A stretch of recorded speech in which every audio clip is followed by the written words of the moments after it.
This is a brief webinar on what we're looking for with regard to service module. For starters, you can get into service module by inventory and then service module.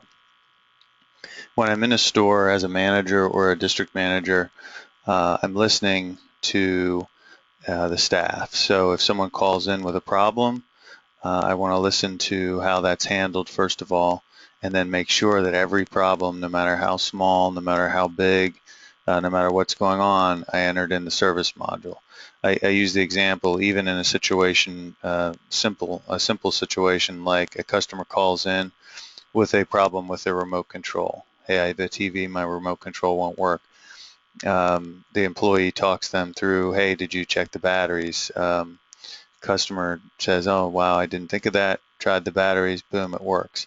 I still would enter a service module entry because part of what we're doing here is just following up to make sure that the problems are resolved. So then the next time someone reviews the service module, they would call the customer, either speak to them or leave a message on the machine. Hey, I understand that you had a problem with your remote the other day. I believe we got it resolved over the phone, but I just wanted to make sure it was still working okay for you. If there's any problem, please just give me a call back. This is John, the manager, and my number is blah, blah, blah. So again, the goal is customer service, making sure customers are satisfied. In that situation where the problem was resolved, I left the follow-up message, then I would close the repair. But the problem we see in many cases is we have minor issues like that, even up to major issues that aren't being logged. If I'm in a large volume store, which is what I'm looking at here, and I see only 10 or 12 service modules, I could think, wow, everything's great, which is possible, or I could think maybe they're not logging everything they should be. So when I'm in this particular store or any store, I want to be listening for that type of thing and make sure that the service modules are being logged, and if they're not, then that's a training opportunity. Then what I would do is just go down through each and every service listing, double click on it.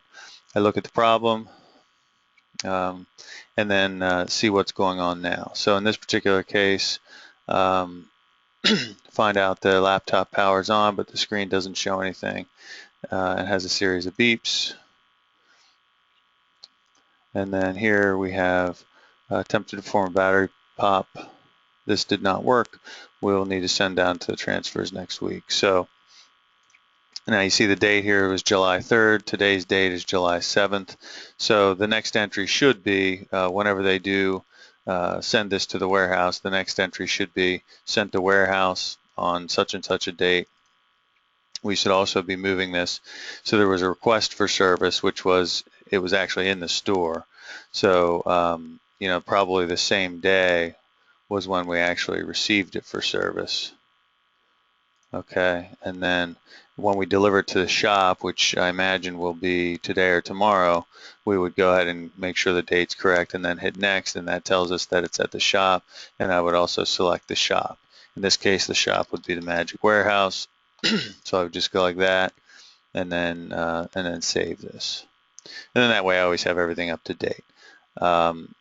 More importantly, though, that repair that we looked at there, everything seemed pretty much up to date. There was nothing waiting on us. And that's really our mission when we're looking at service module records, is we want to make sure that nothing is waiting on us. So for example, customer's chair cushion frame is broken. This is June 20th. Ordered replacement cushions for them. It includes the cost, which is good. Showing as delayed, we'll need to check Ashley Direct website to get ETA on Monday 6/22.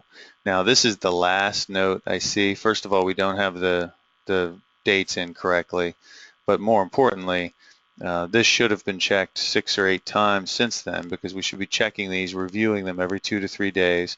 There doesn't have to be a note every 2 to 3 days, but there does have to be action if we're waiting on something. So as far as I know, nothing's been done on this since 6/22. So there should be a note here saying, hey, we checked on the part. The ETA is, let's just say for the sake of argument, the ETA is July 10th. So then when I'm going through my repairs every few days, I don't need to make any comments on this because I'll see the parts aren't due until July 10th.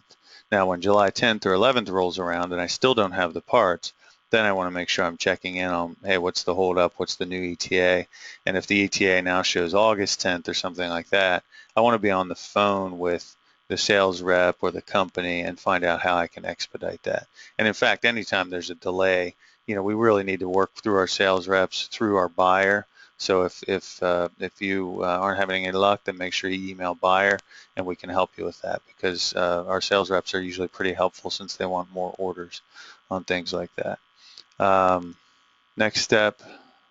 So this one we don't have proper updates on. So I would want to counsel the manager and the person who is responsible for repairs in that store.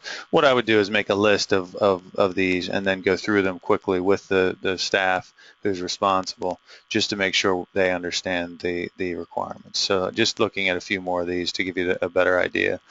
So as of May 12th, the unit does not display picture or sound. May 12th, sending TV to warehouse. May 15th, TV was not sent on transfers due to not having enough room. We'll send down on May 20th. Again, no update. We would have to assume it was sent on May 20th. But then it turns out that RT Grimm has the TV. We did not send the TV down in a warehouse. We're going to be picking this TV up and sending it to the warehouse for Dave G to see if he could possibly repair this cheaper. So instead of sending it to the warehouse like the original plan was, it was apparently sent to RT Grimm. I don't see any information about an estimate, but I'm assuming we paid for an estimate, and so on. So just consistently checking these, consistently following up, checking with Dave G at the warehouse and or Dave Fisher, or better yet, DM email, to help us decide where to send these and why to send them and so on. So again, we still don't necessarily have, I would say this is still waiting on us because it says as of 7/2, RT Grimm has the TV. I imagine it's just a matter of us going and picking it up since it's waiting for us to pick up. So this is one of those, another one that's a counseling opportunity. We want to make sure that we're always, it should be on the schedule for, hey, we're going to be on, and I'm not sure if RT Grimm is on the West Shore, but let's say it's on the West Shore. We're going to be in that area on Monday for stops, so let's make sure that's on the schedule for Monday for stops, that type of thing. So here we have red line runs vertically in the middle of the screen as of 5/27. 5/27 will send this to RT Grimm. Again, no more updates. So this has been hanging for well over a month with no updates. We don't know if it's at RT Grimm or whatever. So you see the idea. We need to have each and every repair not waiting on us. And just looking at a few of these are waiting on us, at least many of them. So we would want to sit down with the people responsible and make sure they understand the requirements.